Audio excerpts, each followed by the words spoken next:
And don't say choke on that, slap nuts. I don't like that as much. Now choke on that, Slappy Connie. Hey, what an incredible run Motor City Machine Guns had in TNA. Unfortunately, they did get the injury bug. I know they're going to keep this feud going with Generation Me. They're going to culminate in a Full Metal Mayhem match and then eventually drop the tag straps to Beer Money in January. And that's when the injury bug hits.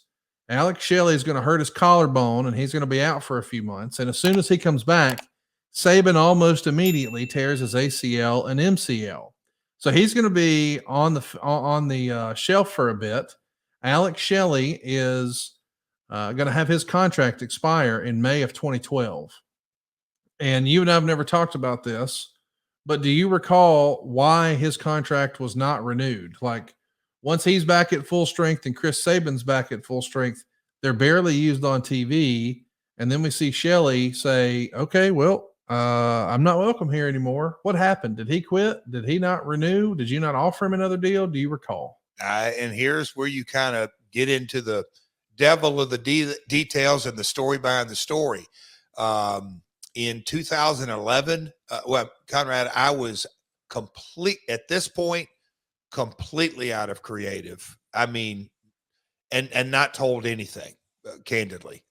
Completely, it was Hulk.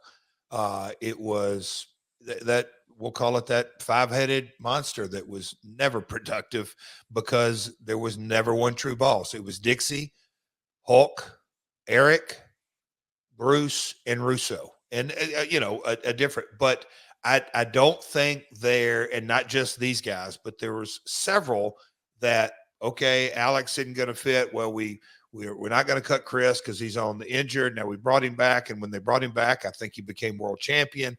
But Conrad, I was not in the know on any of this. So I'm definitely not the one to ask.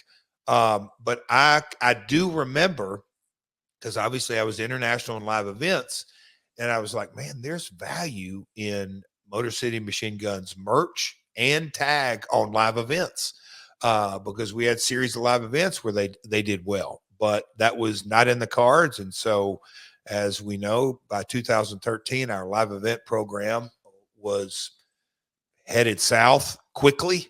But even in 2012, I don't think we had them as regular as we wanted. But so Conrad, I'm definitely not the one to ask, but they fell out of favor with Dixie. There's no two ways about that. If she wanted them to resign, they would have, but for whatever reason, Alex, to my knowledge, my recollection, fell out of favor with her. Let's mention that Shelley's main priority is going to become New Japan Pro Wrestling. He's going to be teaming with Kushida here and have some great success. Yep. Saban winds up enjoying success in the X division, but almost immediately tears his knee again, this time tearing his ACL. When he comes back in 2013, now he's straight to the world title. I know that the Motor City Machine Guns reform in 2016. You were briefly around TNA a little bit in that era. What can you tell us about, where you were on the Motor City Machine Guns when you're back? We'll call it 2017 with TNA. Just to backtrack just a little bit, Alex and Kushida, what was their time splitters? Man, they had a really together. 1 + 1 to me didn't equal 2. They had a unique charisma about them that it just translated. You didn't have to be a Motor City Machine Gun fan or a Kushida fan. Those two guys together, I thought, had a real charismatic look. But as it got into TNA, to my recollection, we could not afford them and they weren't available. And then the wheels fell off, as we know, into 2017. But I've always been a huge fan. It goes, and both those guys know it. Of them as a team. Once they became a team, they were an established act and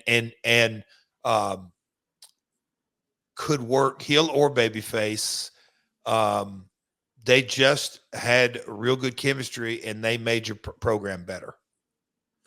I know that Alex Shelley has always had a a real life gig. He's had a real career and a real passion for his real life, and he's at times chosen to take some time away from wrestling to really pursue that career and give it his all. And it's tough to wear two hats, and I certainly understand that. But we did see Motor City Machine Guns come do one shot in AEW in 2022 at All Out, right before you got there. And as we sit here as this recording, you know, the last we heard is they were free agents. Now, lots of whispers, lots of rumor and innuendo. They're going to be showing up in WWE on NXT tonight. Do you have any concept or guess as to why it didn't work out with Motor City Machine Guns and AEW? Not until I read the research I missed that episode. I literally missed the episode. So I have zero context. It was before my time. And I think, Brother Silva, if you'll put that picture back up, I believe Jay Lethal was out there because I saw the back of Satnam's head. Yeah, I mean, it looked like they teamed with Jay Lethal and Sanjay Dutt. And it felt like this could be a spot for them. And then, of course, as you always do, you come in and suck up all the money, and now you're there and they're out of here. I mean, do you just want to spill the beans here that you personally barred them for life from AEW? Of course I did. But it goes back to Sanjay, Jay, Saban, Shelley, all X Division guys that all, developed relationships in TNA. But I have no idea. That's a good question. I'll ask him at Dynamite tomorrow. Overall, I mean, I know that they're gonna start writing a new chapter, or at least we're led to believe they're gonna start writing a new chapter tonight. Well, you got some bad baseball, pal. How do you view the legacy of Motor City Machine Guns? I have to give my TNA experience, but I believe those two guys will never get the credit they deserve for the growth of TNA tag team wrestling, because America's Most Wanted, you kind of look back, and I've give the quick snapshot history. But when you look at Beer Money and the Guns, I don't think you could name two more important teams. Early days, America's Most Wanted, but I can't say that they had the opponents and the roster, how it developed, and everything that goes with it. But boy, oh boy, I don't think you can go back and look at so many different Guns Beer Money matches. Yes. They were at the very top of the TNA tag team division. And they kind of, as important, I'll say this, as important as Gale and Kong are to the Knockouts, kind of putting their stamp on professional wrestling legacy, I think the Guns and Beer Money are the same with TNA tag team legacy. Go out of your way to enjoy some Motor City Machine Guns, one of the most underrated, imitated tag teams in history, real innovators, and I'm pulling for them. I can't wait to see what's next for these guys. Any matches you would recommend besides Beer Money, or any moments stand out to you as one last plug for the archives for TNA? I don't know if these are available on the app, but the Bucks and Guns had, I think they had a couple of explosion matches. They had the singles that we talked about. That pay-per-view match. But if you want to go back to the early days, that brawl that those guys had, any of the 3D stuff, they had a couple of TV matches with those guys.